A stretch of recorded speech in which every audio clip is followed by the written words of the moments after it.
Aqui nós vamos ver um exemplo claro de quando alguém ou alguns que pensam que sabem se deparam com quem realmente sabe.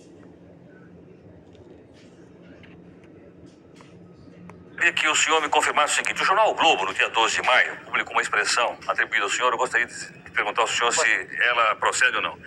Diz o seguinte: o senhor teria dito que a classe política brasileira é representada pela escória da sociedade. O senhor disse isso? Disse com os mesmos termos. Então, eu quero respeitosamente perguntar ao senhor o seguinte: o senhor se inclui nisso? Não, por isso não quis ser candidato a nada.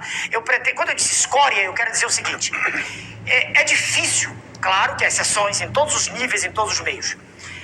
Mas é difícil o senhor encontrar no cenário político um cientista. Um homem que tenha dedicado sua vida à ciência. Geralmente ele sente repugnância pelo processo. E por que ele sente esse sentimento específico?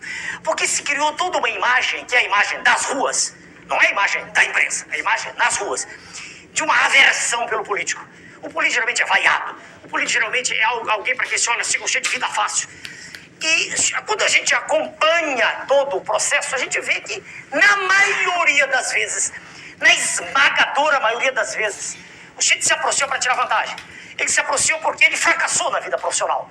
Ele não é um indivíduo que tenha tido uma carreira com brilho naquilo que faz. Doutor Enéas, desculpe, nós temos aí concorrendo o maior líder da história do Brasil, que é o Lula, e um brilhante intelectual de nível internacional, que é o Fernando Henrique. Muito bem. O senhor me obriga a caracterizar de modo pessoal, que eu não gosto de fazer.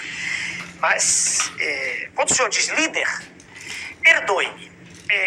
Se o Partido dos Trabalhadores tem uma estrutura de pensamento tão forte, por que na sua linha de frente, para o cargo máximo da nação, ele apresenta uma pessoa, não tem nada em particular contra esse senhor, mas que é uma pessoa sem preparo? Como sem preparo? O por preparo favor. Só se adquire na academia? Exatamente. Chegaremos lá. De preparo, isso não faz sentido. Então, sábio. Não, preparo. Eu nunca disse que era sábio, senhor. Não digo isso. Eu sou um estudioso de ciência. Veja bem, quando eu digo sem preparo, vamos ser claros, todos nós. Existe uma mística que é criada no sentido de proteger o cidadão A, o cidadão B. Por favor, o que é preparo? Preparo adquire-se de modo formal nas escolas. Eu não consigo aceitar, e por isso eu me sinto muito... Um minutinho. Senão, deixa eu terminar a expressão. Claro, o senhor tem todo o direito de claro, retar aqui. claro. Se as escolas não servem para nada, para que elas foram criadas? Não, quem disse que não serve? Só um minutinho. Então, se o curso primário, o antigo... As escolas brasileiras hoje servem muito pouco. Eu não fiz a escola atual, senhor.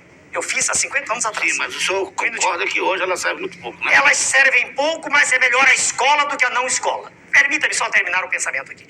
Se eu não consigo entender que se lance a candidatura da República, não consigo entender, e que haja um aplauso de um grupo, né, a uma pessoa que nunca estudou, que se exprime com muita dificuldade, em linguagem falada ou escrita, e que, perdoe-me, fala do que ouve.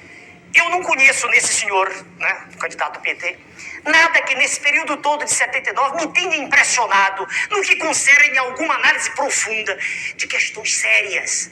Eu nunca vi isso. Eu não sei como uma pessoa que nunca foi educada e nunca educou ninguém pode falar de educação. Eu não entendo. Agora, se o senhor diz que eu estou ofendendo, eu não estou ofendendo. Faz um diagnóstico. Você está mostrando um preconceito absurdo. Não é preconceito. Veja, senhor, para dirigir um avião, exige-se um curso de treinamento. Não há nenhuma dúvida. Para dirigir uma escola, exige que a pessoa tenha um diploma. Para ser presidente da República, não se exige nada. Exige que seja um cidadão que tenha legitimidade no seu poder, que tenha o apoio da sociedade. Desde que esse apoio seja manifesto, não dessa forma que é. Como dessa forma? Metade da população se diz insatisfeita, 56% são as estatísticas.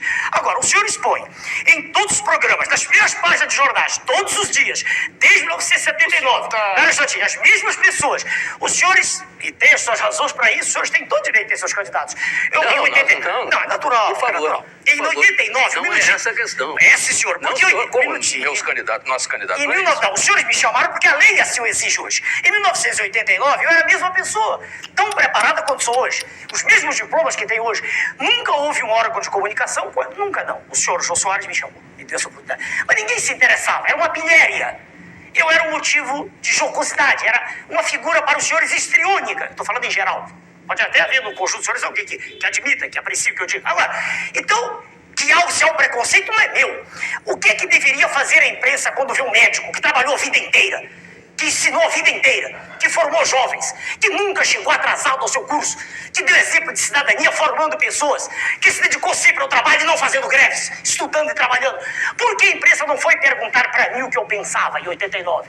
Por que, um minutinho, porque só 5 anos depois, quando eu provei de modo categórico que não queria pertencer ao sistema, por que só 5 anos depois a imprensa se interessou?